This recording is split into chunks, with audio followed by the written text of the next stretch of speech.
Alright, do I get a few warm-up shots like Stevie? You can. Alright, give me 2 or 3.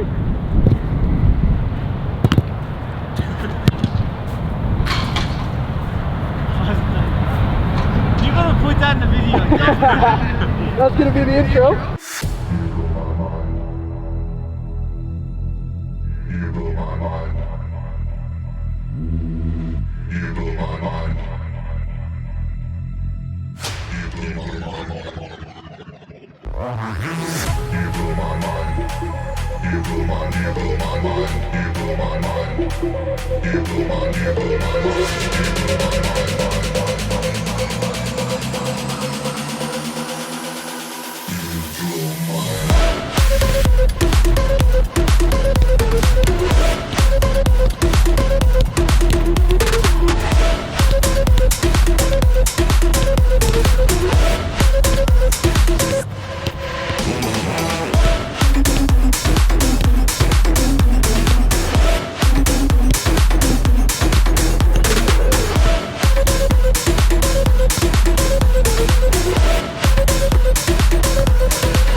How's it going, ladies and gentlemen? Welcome back to the channel. Coach Avi here. Got my boy Georgie Porgy over here and Stephen Carroll, who is the current captain for Detroit City Football Club. So we're gonna do a little light session. It's gonna be light because I had a game yesterday plus a session in the morning.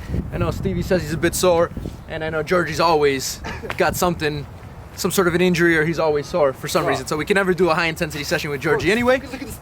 So we're just gonna do some touches, maybe some finishing, and maybe a little competition at the end.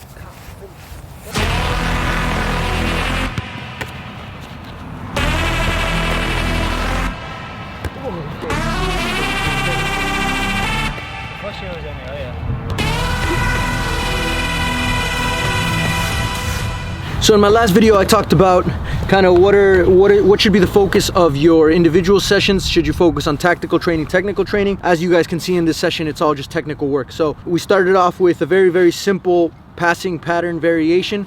When I do the very first exercise in a session, I try to do something that's little movement, as far as you're not running around and dribbling in a big space, but you are still moving after every single pass. So I like that one because you jump over the hurdle, you make a pass, and then you move as soon as you make that pass. And incorporating speed and agility into these exercises are also going to help you with your footwork, your coordination, and all sorts of stuff. In the next exercise, we just focused on a little bit of opening up, receiving, passing. If I have more than 2 people in a session, so if there's 3 of us or if there's 4 of us, I try to incorporate some sort of a passing progression just because I can and because I don't have that luxury when I'm doing just a one-on-one or an individual training session. This one I really like it because it's very simple. We started off with just opening up, passing to the guys on the ends. One guy's working, the other 2 guys are just pretty much resting. If you see in my training sessions people standing still, most of the time that just means that they're getting rest. That's why I want them to stand still, is because they're working in some part of it. So I want them to use that as their rest while they're still actively involved. And then eventually we want to progress until everybody's moving and everybody's doing something a little taxing on the body. So that's why I like some of these passing variations, because there's so many different things that you can do, and the biggest focus is on just making sure that after you make a pass, you move into a different space, or you check away, or you make some sort of movement so you're not just standing still. And also, one thing that I like to do is, if we're doing a session, I like to ask the players that I'm with if they want to do another round, or if they want to move on, or if they want to switch it up, or just any thoughts that they have, because players are the best judge of their own bodies and of their own development. You just kind of want to guide them as a coach. So if they say they want to do another round, or if they have an idea of a variation that they can do, go ahead and listen to them.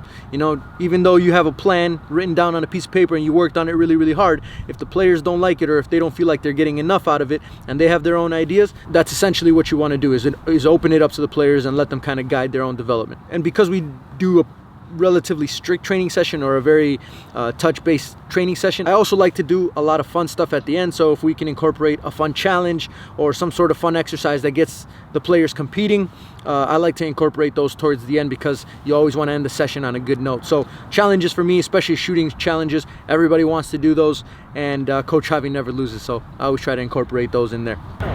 Is there a competition? I don't know, what is this? We're just doing the shooting from the D, the one that you guys do after training all the time. Well, here's what we're gonna do. Coach Javi's gonna jump in goal. Maybe we'll switch goalkeepers if Georgie wants to play. Ball comes from one of the sides or one of the posts. Person stands in the middle of the center circle here, the half circle. Take a touch and have to finish on your second touch. You can do it on your first if you want, but on your second touch before the white line, and obviously Coach Javi's gonna save everything. Ready?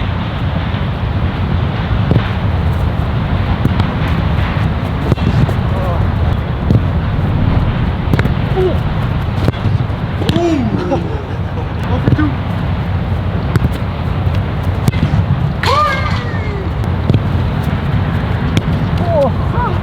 One for 4. Get this.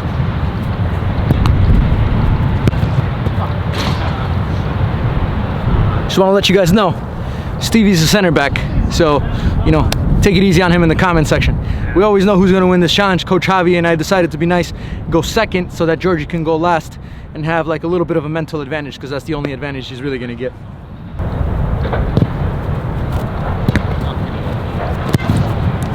Oh, I nearly got it.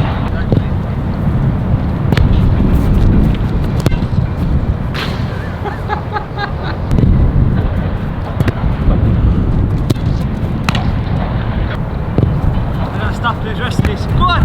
Go on! 3 for 4.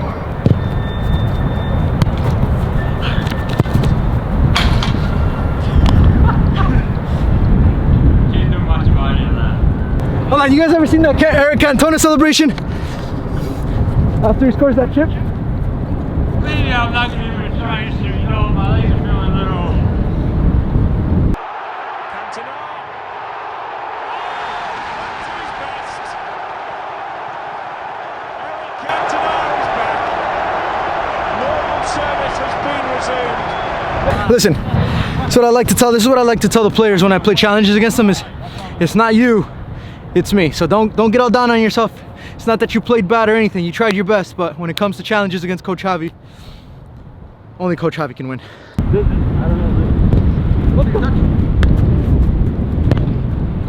Yes, Stevie! Go on, Stevie! Oh!